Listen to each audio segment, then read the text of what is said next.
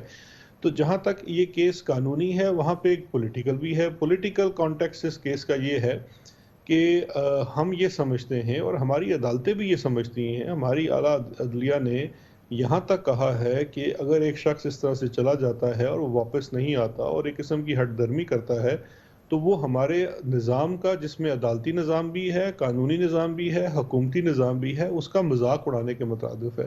وہ وہاں بیٹھ کے ہم پہ ہنس رہا ہے. تو اس صورت ہم ہر ممکن کوشش اور ہر طرح کی اس میں ایفرٹ کریں گے جس میں ان کو واپس لانا ممکن ہو سکے. اب اس میں دو آپشنز ہیں، ایک آپشن ہے ڈیپورٹیشن کی اور ایک ہے ایکسٹریڈیشن کی.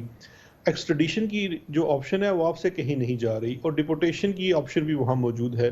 دونوں صورتوں میں اس کے اوپر لیٹیگیشن بھی ہو سکتی ہے، بالکل ہو سکتی ہے. آئدر وے جو بھی سیکرٹری ہوم برطانیہ کے فیصلہ کریں اس کے اوپر میاں صاحب بالکل عدالت میں جا سکتے ہیں اور سارے ایڈمنسٹریٹو پروسیسز استعمال کر سکتے ہیں. بٹ جو گورنمنٹ آف پاکستان کو اپنی پولیٹیکل ول دکھانی ہے وہ تمام فورم کے اوپر دکھانی ہے، نہ صرف کہ ایک آپشن آپ نے یوٹیلائز کرنی ہے. تو ہماری جو ڈیپورٹیشن کی ریکویسٹ ہے وہ اسی چیز کے اوپر مبنی ہے کہ ہمارا ایک فرم ریزالو ہے، ہم انہیں واپس لانا چاہتے ہیں. تھینک یو سو مچ، بہت بہت شکریہ. بیرسٹر شہزاد اکبر ہمارے ساتھ موجود تھے. کمرشل بریک کے دوران نیوز ہیڈ لائن دیکھیں، جس کے بعد ہم اپنے پروگرام کے باقی حصے کے ساتھ واپس آتے ہیں.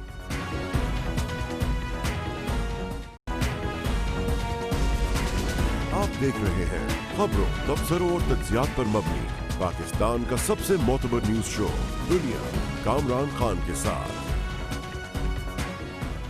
مسلم دنیا تاریخ کے نئے موڑ پر ہے. عرب اسرائیل فاصلے تیزی سے سمٹتے نظر آ رہے ہیں. عرب اسرائیل قربتوں کا کل ایک نیا باب رقم ہوتا نظر آیا. آج تمام عالمی میڈیا، دنیا کے تمام بڑے میڈیا آؤٹلیٹس رپورٹ کر رہے ہیں کہ اسرائیل کے وزیر اعظم نیتن یاہو نے اتوار کو سعودی عرب کا دورہ کیا، جہاں ان کی ملاقات سعودی عرب کے ولی عہد شہزادہ محمد بن سلمان سے ہوئی اور اس موقع پر امریکی وزیر خارجہ مائک پومپیو بھی موجود تھے. یقیناً اگر یہ خبر 100% درست ہے تو یہ تاریخ کی ایک بہت بڑی پیش رفت ہے اور یقیناً یہ ایک نئے دور کی عکاسی کر رہی ہے، وہ زمانہ جو کہ بدلتا نظر آ رہا ہے. پوری دنیا اس معاملے پہ رپورٹ کر رہی ہے، چاہے نیو یارک ٹائمز ہو، چاہے CNN ہو، BBC ہو. دنیا کے تمام میڈیا اس خبر کو اپنی ایڈیشنل معلومات کے ساتھ نشر کر رہے ہیں.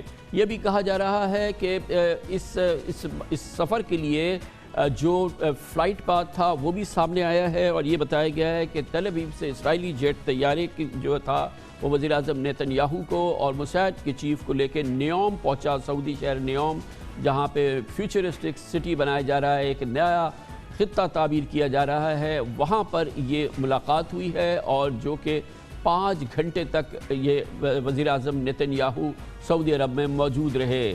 دلچسپ بات یہ ہے کہ اس کی خبر اس سے پہلے اور اس قسم کی کوئی ڈیولپمنٹ ہو رہی ہے. امریکہ کے صدر ڈونلڈ ٹرمپ، اسرائیلی وزیر اعظم، سعودی انتظامیہ نے اس معاملے پر براہ راست کوئی تبصرہ نہیں کیا ہے. براہ راست امریکہ، اسرائیل اور سعودی عرب نے اس پر سرکار کیا ہے.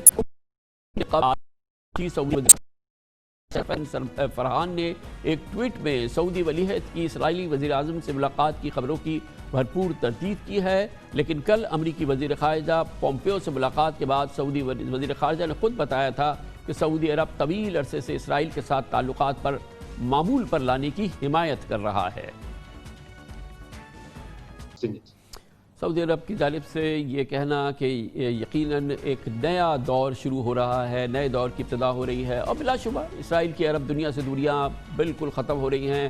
امریکی صدر ٹرمپ اور ان کی انتظامیہ نے اس سلسلے میں کلیدی کردار ادا کیا ہے. 2 ماہ پہلے وائٹ ہاؤس میں ابراہم ایکارڈ کی تقریب ہوئی تھی جس میں عرب اسرائیل لیڈرشپ باہم شیر و شکر نظر آئی تھی، جب مشرق وسطیٰ میں امن اور تعبیر و ترقی کے لیے اسلام، یہودیت اور عیسائیت کے پیروکار یکجا ہوئے تھے اور صدر ٹرمپ نے دعویٰ کیا تھا کہ ان کی شاہ سلمان سے بات ہو گئی ہے، صحیح وقت آنے پر سعودی عرب بھی اسرائیل کو تسلیم کر لے گا۔ 3 مہینے میں 3 عرب ممالک اسرائیل کو تسلیم کر چکے ہیں، جن میں UAE، بحرین اور سوڈان شامل ہے۔ ترکی، مصر، اردن، موریٹینیا کے پہلے ہی اسرائیل سے سفارتی تعلقات ہیں۔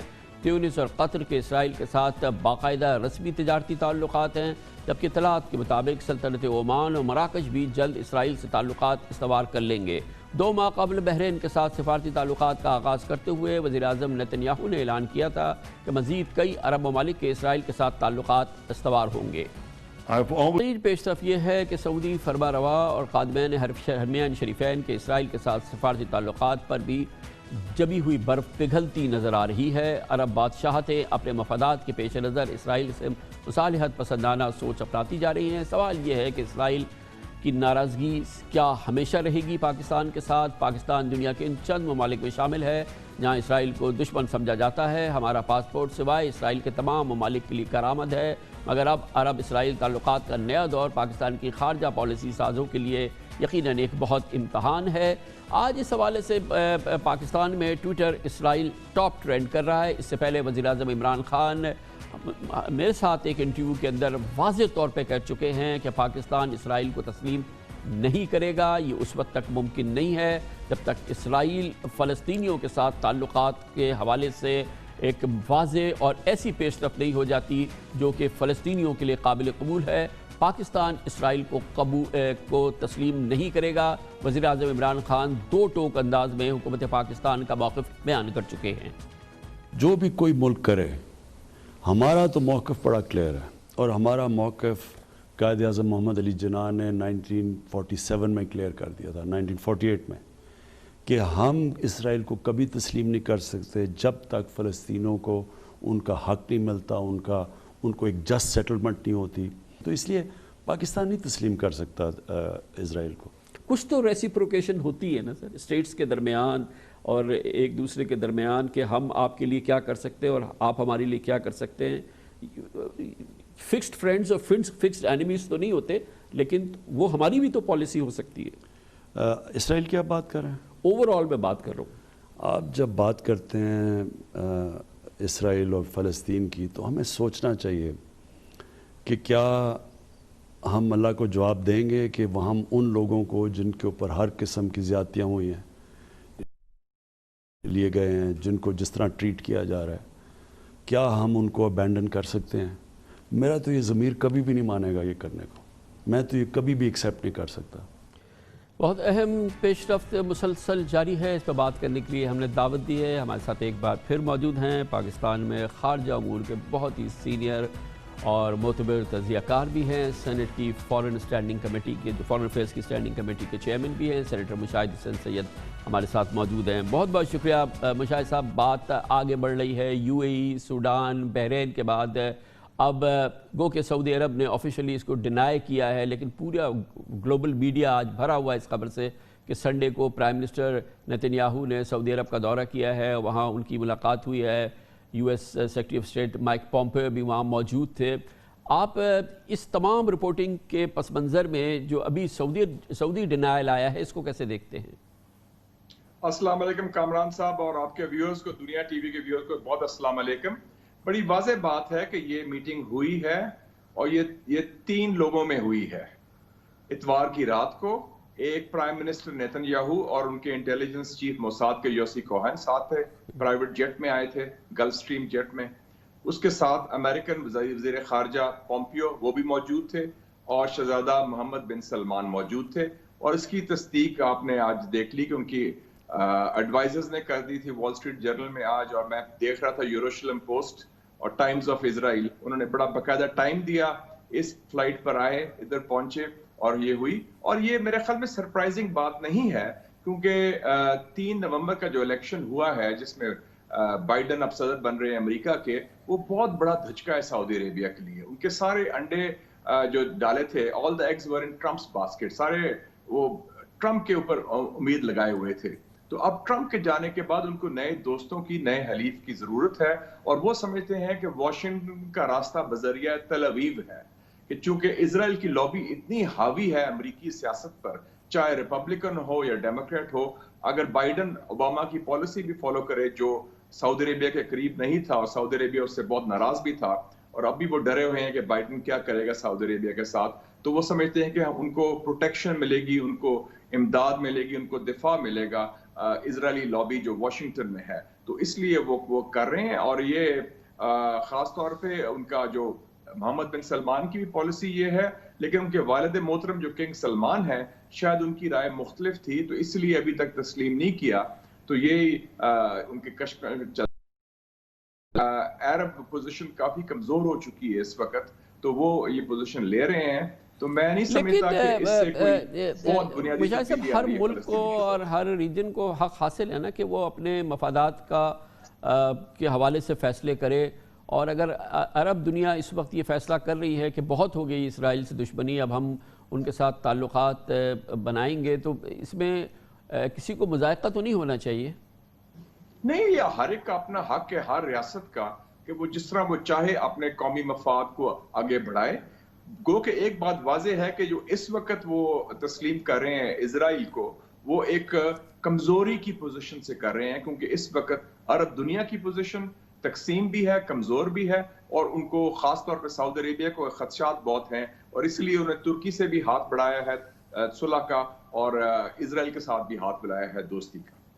اس پس منظر میں آپ نے دیکھا کہ پاکستان کا ذکر بارہا ہوتا رہا ہے، اور ہم 25-30 سال سے دیکھ رہے ہیں جنرل ضیاء الحق کے زمانے سے کہ اسرائیل کے ساتھ ہمارے آفیشیل آبویسلی ریلیشن شپ نہیں ہے، لیکن بیہائنڈ دا سین تو ہم کب سے اسرائیل کے ساتھ یقیناً انڈائریکٹ کمیونیکیشن ہماری لیڈرشپ کا،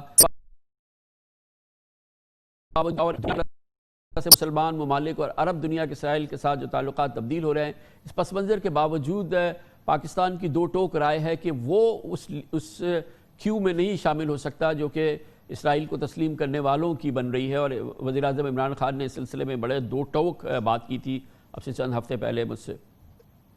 جی بالکل، جو وزیر اعظم نے موقف بتایا تھا وہ پاکستان کا درینہ موقف ہے، اور پاکستان کا جو موقف ہے فلسطین پر، اس کا عرب لیگ سے یا OIC سے تعلق نہیں۔ اس سے پہلے قائد اعظم محمد علی جناح، فاؤنڈر آف پاکستان، نے وہ پوزیشن لی تھی 1947 سے پہلے۔ 1940 میں 2 ریزولوشن آئے تھے، ایک پاکستان ریزولوشن، ایک فلسطین ریزولوشن، اور اس کے علاوہ ایک اور پیچیدگی آ گئی کامران صاحب کہ ہمارا جو موقف ہے کشمیر پر، وہ فلسطین کے اگر ہم اپوز کرتے ہیں اور اسرائیل کی ایکسپٹ کرتے ہیں آکیوپیشن کو، تو وہ پھر ہم سمجھ لیں کہ ہندوستان کا جو کنٹرول ہے، قبضہ ہے کشمیر پر، وہ قبول کر لیا، کیونکہ دونوں ایشوز یکساں ہیں، ایک مشرقی وسطیٰ میں، ایک جنوبی ایشیا میں۔ تو اس کا مطلب ہے ہم کشمیر پر اپنا جو درینہ موقف ہے، قومی موقف ہے، اس کو بھی ہم خیر آباد کر دیں گے، تو وہ ہم کر نہیں سکتے کیونکہ ہماری اسٹیٹ پالیسی کا حصہ ہے۔ تو دونوں ایشوز بڑے کلیئر ہیں، پیلسٹائن ہمارے لیے بڑا مقدس ہے، اور کشمیر جو ہے ہمارے لیے سر فہرست نمبر 1 ہے، تو دونوں ایشو منسلک ہیں۔ اور آپ نے دیکھا کہ یہ پوزیشن میاں صاحب نے بھی لی تھی، ذوالفقار علی بھٹو نے تو فوج بھیجی تھی۔ ہم پاکستان واحد ملک ہے دنیا میں جو عرب ملک نہیں ہے، لیکن اس نے 2 جنگیں لڑی ہیں اسرائیل کے خلاف، 1967 میں فیلڈ مارشل ایوب خان کے زمانے میں، اور 1973 میں پرائم منسٹر ذوالفقار علی بھٹو صاحب کے زمانے میں، ایک اردن کی طرف سے 67 میں اور ایک شام کی طرف سے 73 میں۔ تو ہمارا تو اس حد تک ہم گئے ہیں جو میرے خیال میں اور کوئی مسلمان ملک نہیں جا سکا۔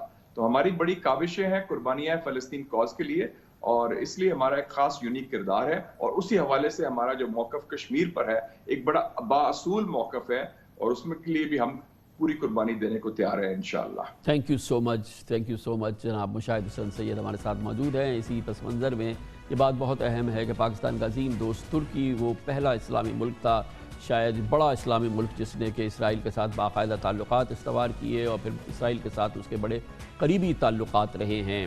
ترکی کے پس منظر سے اور اس کے پرسپیکٹو سے اسرائیل اور مسلم دنیا کے تعلقات، ان تمام امور پہ بات کریں گے ایک چھوٹے سے وقفے کے بعد۔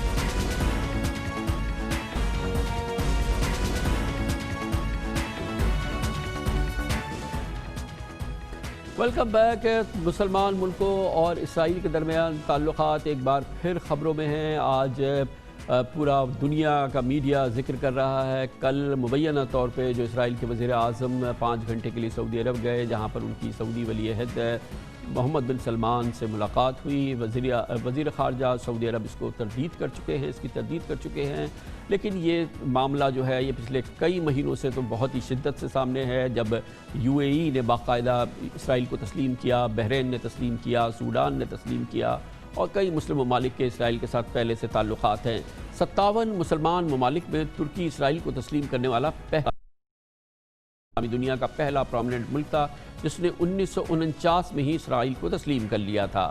2010 میں فلسطینیوں کی امداد لے جانے والے ترک بحری جہاز فریڈم فلوٹولیا پر اسرائیلی حملے کی وجہ سے 6 سال تک ترکی اور اسرائیل کے سفارتی تعلقات معطل تھے. لیکن جون 2016 میں ترک صدر رجب طیب اردوان اور وزیر اعظم نیتن کے روم میں مذاکرات ہوئے تھے, جس کے نتیجے میں دونوں ممالک نے سفارتی تعلقات بحال کر لیے تھے. اب اس صورتحال کی اس تعلقات کی کیا کیفیت ہے, اور اوورآل مسلم دنیا کے اسرائیل کے ساتھ تعلقات کے حوالے سے ہم بات کریں گے. ترکی میں پاکستان کے بہت ہی ممتاز سینئر صحافی ہیں, ترکی کے نامور ٹی وی چینل TRT سے منسلک ہیں, فیصل عزیز خان ہمارے ساتھ موجود ہیں. بہت بہت شکریہ فیصل صاحب. پہلے تو یہ بتائیے گا کہ ترکی اسرائیل تعلقات کی موجودہ صورتحال کیا ہے؟ یہ بہت طویل پرانے شاید سب سے زیادہ مسلمان ممالک میں تعلقات ترکی کے اسرائیل کے ساتھ رہیں, اس کی موجودہ کیفیت کیا ہے؟ دیکھیں کامران صاحب, 1949 میں جب ترکی نے اسرائیل کو ایکسیپٹ کیا تھا, اس کو ریکگنائز کیا تھا, اس وقت کے ترکی اور آج کی ترکی میں بہت زیادہ فرق ہے. اس وقت صرف 25-26 سال ریپبلک کو بنے ہوئے تھے اور وہ ایک مکمل طور پہ سیکولر اسٹیٹ تھی. اس وقت بھی ترکی ہے تو سیکولر اسٹیٹ, لیکن رجب طیب اردوان, صدر اردوان جو ہیں, ان کے اسلامک ویوز زیادہ ہیں اور فلسطین کے کاز سے وہ بہت زیادہ کمیٹیڈ ہیں. جیسا آپ نے بھی کہا کہ 2010 میں بھی جب 10 ترک باشندے مارے گئے تھے, جب یہ ماوی مرمرہ جو فریڈم فلوٹیلا تھا اس پہ اٹیک ہوا تھا, اس کے بعد 6 سال تک تقریباً معطل رہے. بالکل ابھی بھی ان کے تعلقات تو دونوں ممالک کے بحال ہیں, لیکن اس نے زیادہ گرم جوشی اس طرح نہیں پائی جاتی. آج بھی جو ایمبیسڈر لیول کے تعلقات ہیں وہ چارج افیئرز نپٹا رہے ہیں, فارمل ایمبیسڈر ابھی بھی موجود نہیں ہیں, لیکن بہرحال ٹریڈ ٹائز ان کے موجود ہیں. لیکن ان تمام تعلقات کے باوجود ایسی سچویشن کبھی نہیں ہوئی کہ صدر طیب اردوان اس فلسطین کے کاز کی حمایت سے چوکے ہوں. وہ بالکل اپنے اس کاز پہ قائم ہیں, فلسطینیوں کی حمایت جاری ہے. ابھی بھی حماس کے کچھ وقت قبل ہی حماس کے لیڈران استنبول میں موجود تھے, ترکی میں موجود تھے اور مذاکرات چل رہے تھے. ترکی فلسطینیوں کے حقوق کی بھرپور حمایت بھی کرتا ہے, اس حوالے سے اسرائیل کی مخالفت بھی کرتا ہے, مگر اسرائیل سے یکسر قطع تعلق کرنے کا حامی بھی نہیں ہے. جی بالکل, یہ بالکل صحیح آپ نے کہا, بالکل قطع تعلق کرنے کا حامی نہیں ہے. اور کیونکہ اب اتنا عرصہ قبل اس کو ریکگنائز کیا جا چکا ہے, تعلقات ہیں, تو وہ بالکل ختم کرنا اب شاید پاسبل بھی نہ ہو. اور جو UAE سے تعلقات اسرائیل نے جو ہے جب ابھی اسٹیبلش کیے ہیں, اس کی بڑی مخالفت جو کی ہے ترکی نے, اس کی بھی ایک وجہ یہ ہے کہ ترکی کا کہنا یہ ہے کہ UAE کمپرومائز کرے گا فلسطین کے کاز پہ. اور بہرحال ان دونوں کے تعلقات کا ٹارگٹ ایران تو کہا جاتا ہے, لیکن ترکی بھی ان تعلقات کا ایک ٹارگٹ ہے, کیونکہ ریجن میں اسرائیل ترکی سے خوفزدہ ہے اور ترکی کا انفلوئنس مڈل ایسٹ میں بھی بڑھتا ہی جا رہا ہے, میڈیٹرینین میں بھی زیادہ ہے. تو وہ ترکی کی مخالفت کی ایک بڑی وجہ یہ ہے کہ اس کو یہ نظر آ رہا ہے کہ ان تعلقات کی بحالی ایک طرف تو اسرائیل سے کو عرب دنیا کی طرف سے کنسیشن دینا ہے, دوسرا اس ٹرکی کو کاؤنٹر کرنا, ٹرکی کے انفلوئنس کو کاؤنٹر کرنا اور اس کو ٹارگٹ کرنا بھی ہے. آپ کیا سمجھتے ہیں کہ اسی پس منظر میں ابھی ہم دیکھ رہے ہیں کہ مڈل ایسٹ میں, خاص طور پہ عرب دنیا میں, UAE نے, بحرین نے اسرائیل کے ساتھ تعلقات استوار کیے ہیں. اب یہ سعودی عرب کے حوالے سے خبریں آ رہی ہیں, اور اسی دوران یہ خبر آئی ہے کہ شاہ سلمان نے ایک بار پھر صدر طیب اردوغان کو فون کیا ہے, ان سے بات کی ہے. یہ پورے خطے کی سیاست کے حوالے سے دو بہت اہم پیش رفت ہیں کہ ایک دن ہی وہ ترکی کے صدر سے بات کر رہے ہیں, جو کہ بہرحال ترکی جو ہے وہ سعودی عرب کے ساتھ تعلقات کے حوالے سے اس وقت بہت وہ ایک مشکل کے تعلقات ہیں, اور اسی دوران دوسری جانب اسرائیل کے ساتھ کی تعلقات کے حوالے سے عالمی میڈیا میں خبریں آ رہی ہیں. یہ بہت امپورٹنٹ ڈیولپمنٹس لگتی ہیں, گو کہ الگ الگ جگہ سے ہوئی ہیں, مگر ہے سعودی عرب سے منسلک. جی کامران صاحب، اس سے ایک انڈیکیشن تو یہ ملتی ہے کہ مڈل ایسٹ کی جو پالیٹکس ہے وہ نئے امریکی صدر جو بائیڈن جب 20 جنوری کو حلف اٹھائیں گے اس کے بعد مڈل ایسٹ کی پالیٹکس میں ایک تبدیلی آئے گی، واضح تبدیلی آئے گی. اور ترکی اور سعودی عربیہ دو اس ریجن میں بڑے ممالک ہیں جن پہ واضح اثر انداز ہوگا یہ نئے صدر کا آنا، کیونکہ سعودی عرب خاص طور پہ اور بعض جگہوں پہ کئی جگہوں پہ ترکی کو بھی صدر ٹرمپ کی جانب سے کنسیشنز موجود تھیں، چاہے وہ ان کے رشیا کے ساتھ S-400 ڈیل ہو. اور اسی طرح اگر آپ سعودی کو دیکھیں تو محمد بن سلمان کے جو تعلقات ٹرمپ کے ساتھ تھے، پریزیڈنٹ ٹرمپ کے ساتھ، وہ آگے بہرحال نظر نہیں آئیں گے. ترکی اور سعودی کے تعلقات کافی کشیدہ ہیں پچھلے 2-3 سال سے، خاص طور پہ جمال خشوگی کے قتل کے بعد سے. لیکن یہ بات ہم نے ہمیشہ کہی ہے کہ صدر اردوان اور کنگ سلمان کے تعلقات پھر بھی بہتر رہے ہیں. اصل جو جھگڑا ہے یا اصل جو اختلافات ہیں وہ محمد بن سلمان اور صدر اردوان کے درمیان ہے. کل کی ان کی فون کال کے بعد بھی جو G20 سے پہلے ہوئی، صدر اردوان نے کہا کہ وہ میرے ہی از اے ڈیئر بردر، محترم ہیں.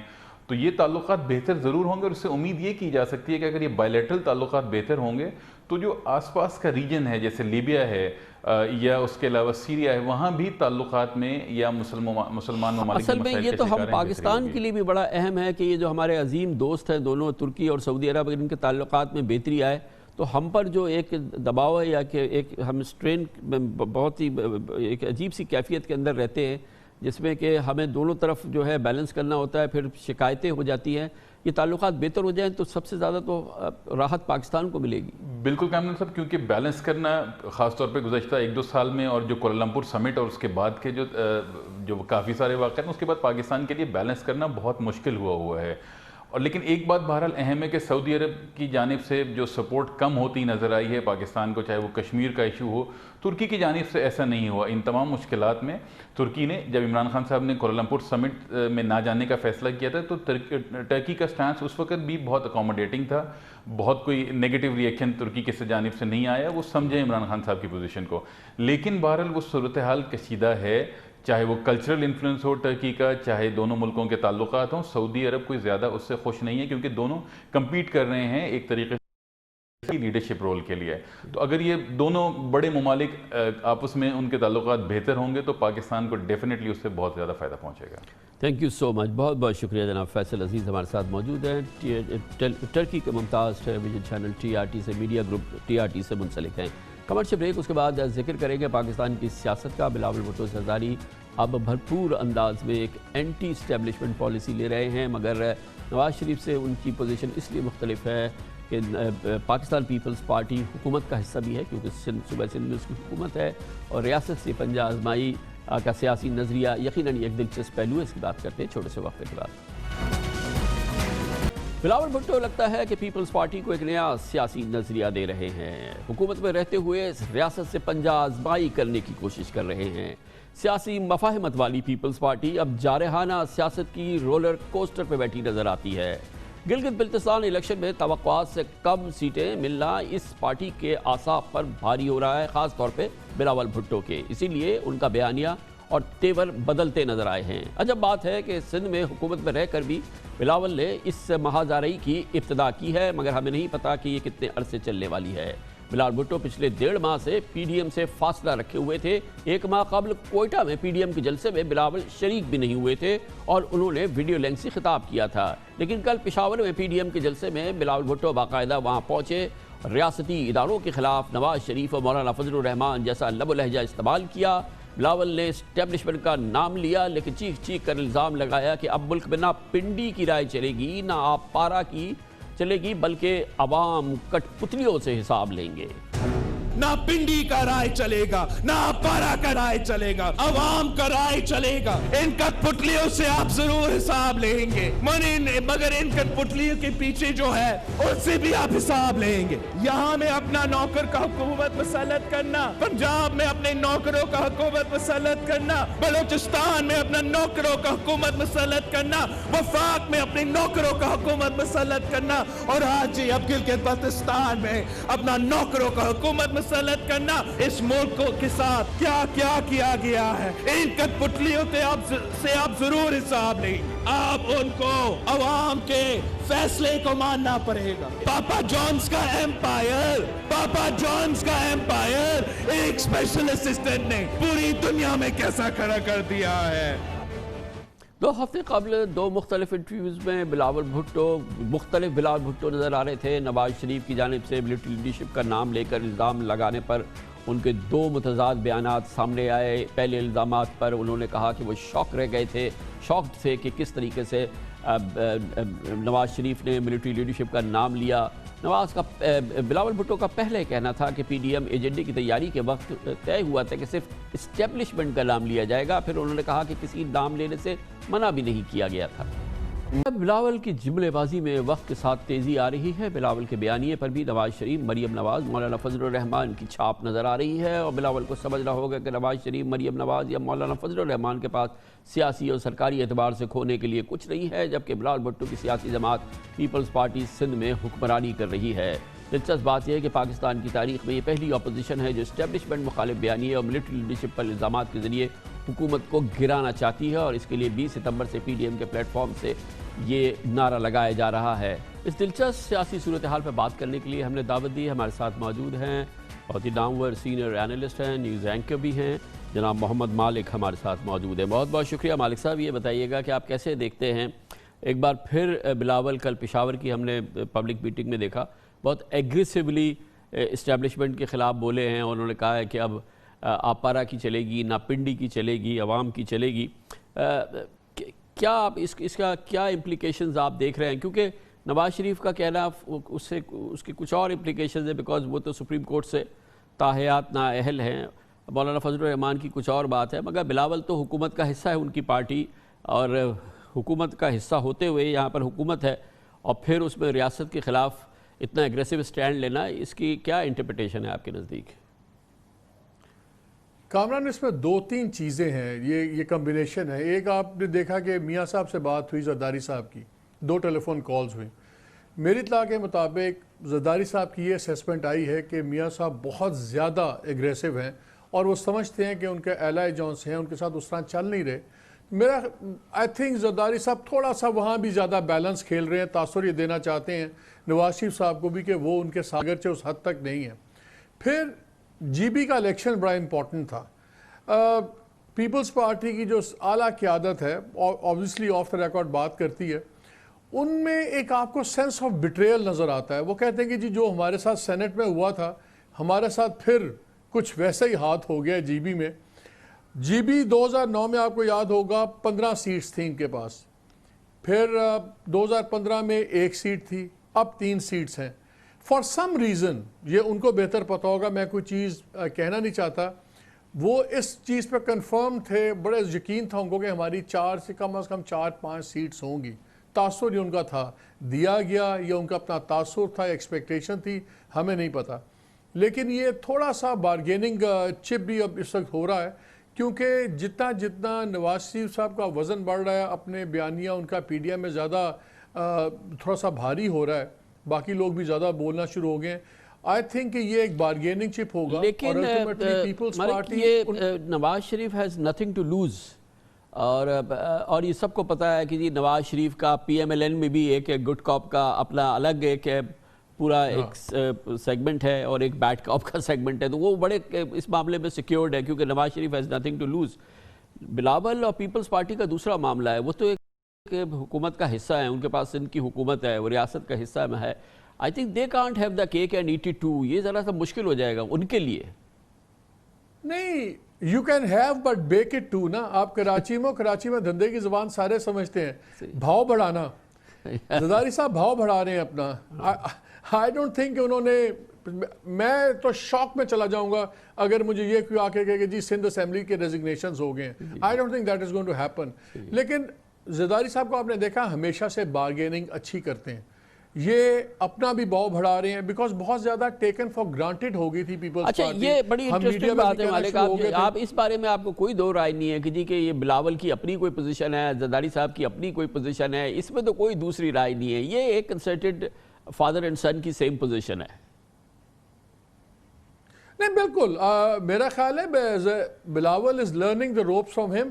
اور دیکھیے کچھ چیزیں ہیں جن کا ایکسپیرینس کا نعم البدل جو آپ کو لوگوں کو ذاتی تعلق سے بنتا ہے. جس طرح زرداری صاحب مولانا فضل الرحمان کو سمجھتے ہیں, جس طرح وہ سمجھتے ہیں نواز شریف صاحب کو یا شہباز شریف کو. بلاول شاید مریم کو زیادہ بہتر سمجھتے ہوں, ان کے ساتھ انٹریکشن زیادہ ہوا ہے زرداری صاحب کے بجائے. لیکن جو ان 3 لوگوں کی بات ہے اس کی گیم کے اندر ڈیفینیٹلی زرداری صاحبی کی بات چل رہی ہے. بیکاز آپ بلاول کا پیٹرن دیکھیے, حالات کے مطابق فٹ ان ہو رہا ہے, کوئی out of extra ordinary pattern نہیں ہے. آپ کو جی بی کا الیکشن ہوا, اس کے مطابق وہ اگر ایکسپیکٹیشن نہیں میٹ ہوئی آپ نے اس کے اوپر ایک ریاکٹ کیا. تو زرداری صاحب کی بات ہوتی ہے میاں صاحب سے تو یہاں پہ ریٹرک زیادہ ہارڈ ہوتی ہے. یہ there is a method to madness. So I just think کہ زرداری صاحب کیونکہ کامران ایک سائٹ پہ ایک ڈیل بھی چل رہی ہے جو تو یہ میں جاننا چاہوں گا مالک, یہ جو زرداری جب 18 اکتوبر کو کراچی میں جلسہ ہوا تو انہوں نے نواز شریف کی تقریر کو نہ ہونے دیا اور بڑے اسکلفلی مولانا فضل الرحمان کو انہوں نے استعمال کیا اور نواز شریف جو تھے وہ آؤٹ ہو گئے کراچی کے جلسے سے. لیکن اب وہی زرداری صاحب جو ہیں وہ بلاول کے ذریعے وہ بیانیہ دہرا رہے ہیں پشاور میں جو کہ کراچی میں وہ روکنے کی کوشش کر رہے تھے. اسی دوران ہم دیکھ رہے ہیں کہ نیب کیسز جو ان کے 7 ریفرنسز ہیں وہ اب ان میں انڈائٹمنٹ بھی ہو چکی ہے اور اب ان کی اس میں پیشی کی ضرورت ہے. اور اب پہلے تو وہ اس ضیاء الدین ہاسپٹل شفٹ ہو گئے تھے اور پھر اطلاع رہی ہے شاید پھر چلے جائیں گے کہ وہ پیشی میں سامنے نہیں آ رہے ہیں. تو ان 2 چیزوں کو آپ کو ریلیٹ کریں گے؟ بالکل, اب یہی تو بات آ گئی ہے بھاؤ بڑھانے کی. جب آپ مجھے بہت پش کریں گے تو پش بیک بھی تو آئے گا نا. انہوں نے بھی تو اپنی نیگوسیشنز کر لی ہیں. ویسے مالک کراچی میں یہ لوگ بھاؤ بڑھانا نہیں کہتے, بھاؤ کھانا کہتے ہیں. بلاول کا ایک ہمیں تھوڑا سا ڈفرنس کامران رکھنا پڑے گا. میاں صاحب نے نام لیے ہیں, بلاول ابھی بھی نام لے کے اٹیک نہیں کر رہے. وہ صرف اسٹیبلشمنٹ سے ایک قدم بڑھ کے پنڈی تک پہنچے ہیں. انہوں نے نام نہیں لے رہے, وہ نہ آرمی چیف کا نام لے رہے ہیں نہ ڈی جی آئی کا نام لے رہے ہیں. وہ اسپیسیفک پرسن اسپیسیفک نہیں ہوئے. اگر وہ بات کرتے ہیں تو ایک ریٹائرڈ جنرل کی بات کرتے ہیں پیک کے اندر, وہ کوئی سرونگ کے اوپر ڈائریکٹ نہیں ہوئے. یہ ابھی فائن سٹیجز ہیں جو آپ دیکھیں گے. آہستہ آہستہ اگر رسپانس صحیح نہیں ملے گی تو شاید پھر یہ بھی نام لینا شروع کر دیں. تو یہ رسک پرون ہے اسٹریٹجی, اس کے کانسیکوینسز ہو سکتے ہیں؟ نہیں, آئی تھنک بوتھ سائڈز نو کہ کس نے کس حد تک جانا ہے. دیکھیے جیسے آپ نے شروع میں خود کہا تھا نا, نواز شریف صاحب بہت ڈیسپریٹ ہیں. نواز شریف صاحب تو شاید یہ بھی چاہیں گے کہ ان پہ انہوں نے تو پرائیویٹلی 1-2 لوگوں سے ہم باتیں سن رہے ہیں کہ انہوں نے ٹھیک ہے جی انہوں نے بغاوت کا مقدمہ بنانا ہے, بغاوت کا بنا دیں, سزائے موت اناؤنس کرنی ہے کر دیں. وہ تو چاہیں گے کہ چیزیں پوائنٹ آف نو ریٹرن پہ پہنچیں. زرداری صاحب نہیں چاہیں گے. زرداری صاحب can't afford it and he doesn't want to. تو اچھا یہ اس پہ کیا آپ کی رائے ہے کہ پاکستان میں پہلی بار جو ہے وہ اپوزیشن پالیٹکس جو ہے وہ اسٹیبلشمنٹ بیک نہیں ہے, اسٹیبلشمنٹ پرومپٹڈ نہیں ہے, وہ اپیرنٹلی یہ ساری سچویشن ہے, لیکن پہلی بار جو ہے وہ اپوزیشن جو ہے وہ ایک ساتھ ٹیک آن کر رہی ہے, گورنمنٹ کو تو کر ہی رہی ہے اور اس کے ساتھ ملٹری کو بھی کر رہی ہے. یہ فرسٹ ٹائم ہوا ہے پاکستان میں. اس کا کیا آپ فال آؤٹ دیکھتے ہیں؟ دیکھیں کامران, یہ بھی تو فرسٹ ٹائم ہوا ہے نا کہ آرمی نے کھل کے اتنی اوپنلی گورنمنٹ کا سپورٹ کیا ہے. اگر آپ کی high powered economic policy committee بنتی ہے, لیکن ایکسکیوز می تو کیا کرے؟ مطلب یہ ہمیشہ ہونا چاہیے کہ آرمی گورنمنٹ کو سپورٹ نہ کرے, آرمی گورنمنٹ کو چیلنج کرتی رہے. Is that the case? یہ ہمیشہ ایسا ہی رہنا چاہیے؟ نہیں بالکل. دیکھیں سپورٹ کی تو ضرورت ہی نہیں ہوئی. سپورٹ کا ورڈ بھی غلط ہے. آرمی کو تو اوبے کرنا چاہیے. جو بھی کانسٹیٹیوشنل حکومت ہے اس کو آرمی کو اوبے کرنا چاہیے. اب اعتراض تو یہی ہے نا کہ اوبے کیوں کر رہے ہیں؟ نہیں, میں آپ کو ریزن بتاتا ہوں. دیکھیے کچھ سٹرکچرز ایسے ہوئے نا, مثلا جب آپ نے ہائی پاورڈ اکنامک کمیٹی بنائی اور اس میں آرمی چیف کو آپ نے ڈال دیا تو وہ ایک ایکسٹرا آرڈنری چیز تھی. اس قسم کی چیزیں گورنمنٹ کو بھی اوائڈ کرنی چاہیے اور اس قسم کی چیزیں اداروں کو بھی اس سے پرہیز کرنا چاہیے. بیہائنڈ دا سینس پوری دنیا میں آرمی سے لوگ ان پٹ لیتے ہیں, چاہے امریکہ ہو, فرانس ہو, ہر جگہ ہوتا ہے, لیکن وہ فارملی ان باڈیز, کچھ باڈیز کا حصہ نہیں ہوتے. سیکیورٹی کمیٹی کا حصہ بنے, بالکل بنے, لیکن جب بیٹھتے ہیں اس کا تاثر اور لیا جاتا ہے. اگر آپ بزنس مین کے ساتھ میٹنگز کریں گے اور ساتھ آپ کے منسٹرز بیٹھے ہوں گے، اس سے پاکستان کو کیا نقصان ہے؟ مالک مجھے ذرا سمجھائیے کہ اگر آرمی جس کا ایک اپنا انفلوئنس ہے اور ظاہر ہے کہ اس کا ایک اپنا یقیناً بڑا سگنیفیکنٹ انفلوئنس ہے، اکانومی بہتر کرنے کے لیے ہماری جی ڈی پی بہتر ہو، ہماری ٹیکسیشن بہتر ہو، ہم یہ انڈاکیومنٹڈ اکانومی سے نکلیں، آرمی اگر شولڈر کرتی ہے گورنمنٹ کو تو اس میں پرابلم کیا ہے؟ کیا مسئلہ کیا ہے اس میں؟ نہیں، اس میں آرمی کو آپ کو سامنے لانے کی بار بار ضرورت کیا ہے؟ مجھے یہ بتائیے نا، آپ مجھے یہ بتائیں کہ وزیر اعظم صاحب ہر دوسرے تیسرے ہفتے کیوں کہتے ہیں کہ فوج میرے ساتھ ہے؟ نیڈلیسلی آپ ایک جملہ پکڑا دیتے ہیں اپوزیشن کو کرنے کے لیے. فوج کو تو ہر حکومت کے ساتھ ہونا چاہیے، جو لیگل گورنمنٹ ہے اس کے ساتھ فوج ہوتی ہے اور ہونی چاہیے. یہ تو بڑی اچھی بات ہے، لیکن آپ ریٹرک ہوتی ہے نا، لفاظی کی بڑی امپورٹنٹ بات ہوتی ہے. کامران ورڈز بڑے امپورٹنٹ ہوتے ہیں. اچھا مالک یہ بتائیے گا کہ کیا اس میں جو اس وقت اپوزیشن کی اسٹریٹجی ہے، یا بلاول صاحب جو بات کر رہے ہیں وہ یہ نہیں کہہ رہے کہ آپ ان کا ساتھ چھوڑ کے ہمارے ساتھ مل جائے؟ کیا ایکچولی میسج یہ نہیں ہے اپوزیشن کا؟ نہیں، بالکل ہے، لیکن یہ دیکھیے وہ کیا چاہ رہے ہیں میاں صاحب، یا اپوزیشن کیا چاہتی ہے؟ وہ چاہتی ہے ہم اتنا شور ڈالیں کہ یا ہم مجبور کر دیں فوج کو، یا فوج ہمارے سے بات کرے، یا فوج مجبور کرے عمران خان کو ہمارے سے بات کرے. اور اگر یہ دونوں معاملات نہیں ہوتے تو ہم اتنا فوج کو رگیت دیں اور اس کو اتنا کنٹروورشل بنا دیں کہ فوج دونوں کو رخصت کرے، تاکہ ایک نئے کیوس کے اندر سے ایک نیا آرڈر نکلے جس میں شاید نواز شریف کی اور باقیوں کی جگہ بن جائے. وہ تو ڈیسپریٹ ہیں، وہ تو چاہیں گے ایک بالکل کیوس ہو. They don't mind a military takeover, or do they actually want a military takeover? کیونکہ گورنمنٹ ٹاپل کیسے ہوگی وداؤٹ ملٹری انٹرونشن؟ گورنمنٹ کیسے ہٹ جائے گی، کیسے اتر جائے گی گورنمنٹ؟ نہیں اترے گی، لیکن میرا خیال ہے کہ نواز شریف صاحب جو ہیں ان کو کوئی اعتراض نہیں ہوگا کہ اگر ملٹری ٹیک اوور بھی ہو جائے، بیکاز ان کے کانسیپٹ سب کے بڑے کلیئر ہیں. اگر جمہوریت تبھی ہے اگر ہم اس کے اندر ریلیونٹ ہیں، اگر ہم نہیں ہیں تو پھر ٹھیک ہے. سو آئی تھنک میاں صاحب وڈ ڈونٹ مائنڈ، وہ تو پھر وکٹم بن کے اور پھر دوبارہ ایک ووٹ کو عزت دو کہ ایک نئے نعرے کے ساتھ نکل آئیں گے نا.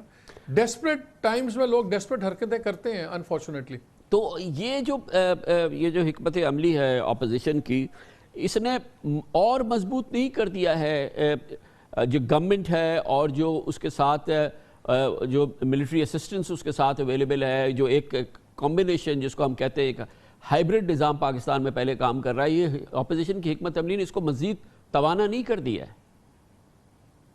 دیکھیں شارٹ ٹرم میں کامران ٹھیک ہے، شارٹ ٹرم میں بالکل یہ فرق پڑتا ہے کہ وہ بھی زیادہ ان کی آپ مجبوری بنا دیتے ہیں، لیکن لانگ ٹرم میں کوئی بھی ادارہ کسی کا بوجھ انڈیفینیٹلی نہیں اٹھاتا. Everybody has to carry their own cross. اگر گورننس اس طرح نہ ٹھیک ہوئی، اگر پنجاب میں حالات ٹھیک نہ کیے گئے گورننس کے اور ڈیولپمنٹ کے، تو پھر یہ چاہے عمران خان ہو کوئی بھی ہو، فوج ساری زندگی اپنے کاندھے پہ لادے نہیں کرے گی. اپنی کاسٹ کے اوپر کوئی ادارہ کسی کے ساتھ انڈیفینیٹلی نہیں کرے. لیکن کیا 5 سال نہیں چلنے دینا چاہیے اس گورنمنٹ کو؟ آخر زرداری صاحب کی 5 سال حکومت چلی ہے، فار آل دا ایشوز جتنے بھی ان کے ساتھ رہے، پھر نواز شریف کی رہی، تمام جتنے بھی ایشوز رہے ان کی 5 سال پی ایم ایل این کی حکومت رہی. تو یہ کیسے ممکن ہے کہ اس کا کسی صورت سے بریک اپ ہو جائے یہاں پہ؟ اور وہ کیسے ممکن ہے وداؤٹ ملٹری انٹرونشن؟ جب آپ کہتے ہیں کہ فوج بوجھ نہیں اٹھائے گی تو کیا فوج اتار کے پھینک دے گی؟ نہیں، دیکھیے ان کا کیا کہنا ہے، پرائیویٹلی کیا کہتے ہیں، کہتے ہیں جی ہم یہ چاہتے ہیں کہ جو ایکسیپشنل سپورٹ آ رہی ہے وہ سپورٹ نہ کریں. ہمارے لوگوں کو جو سا وہ کلیم یہ کرتے ہیں کہ جی ہمارے لوگوں کو تنگ کیا گیا، جس طرح جی بی کے اندر جی ہمارے لوگ توڑ دیے گئے. ہر ایک جتنے منہ اتنی باتیں آپ کچھ کہہ نہیں سکتے. لیکن ایشو یہ ہے ہمارے ملک میں آئیڈیلی الیکٹورل ریفارمز ہونی چاہیے، 4 سال ٹینیور ہونی چاہیے. 5 سال ہمارے میں صبر نہیں ہے، نہ ہمارے لوگوں میں، نہ ہماری پارٹیز میں. 4 سال پارلیمنٹ کی ٹرم کریں اور آگے چلیں. لیکن دیکھیے پلیز مجھے یہ سمجھائیے کہ شکایت آرمی سے ہے، ملٹری چیف سے، آرمی چیف سے شکایت ہے. ابھی کتنے سال بھی نہیں ہوا ہے نا کہ آپ سب نے مل کے ان کو ایکسٹینشن دلائی ہے.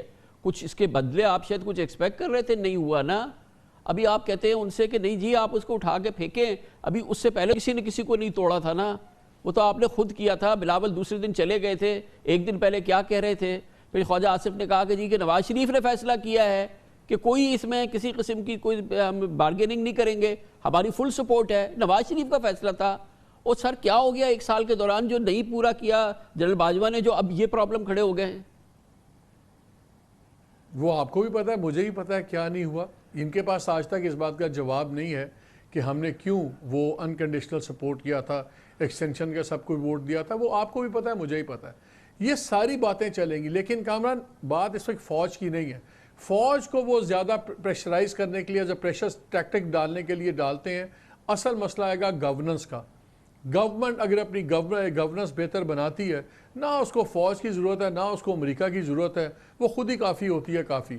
لیکن اگر گورننس ایسے ہی چلی، مہنگائی کنٹرول نہ ہوئی، اگر یہ ایک ایلیمنٹ آف ہوپ اس طرح بلڈ نہ ہوا جس طرح لوگ نوکریوں کے بارے میں پریشان ہوں، چیزوں کے بارے میں، وہ اصل خطرہ ہے. اپوزیشن اتنا بڑا خطرہ گورنمنٹ کے لیے کوئی نہیں ہے اس وقت.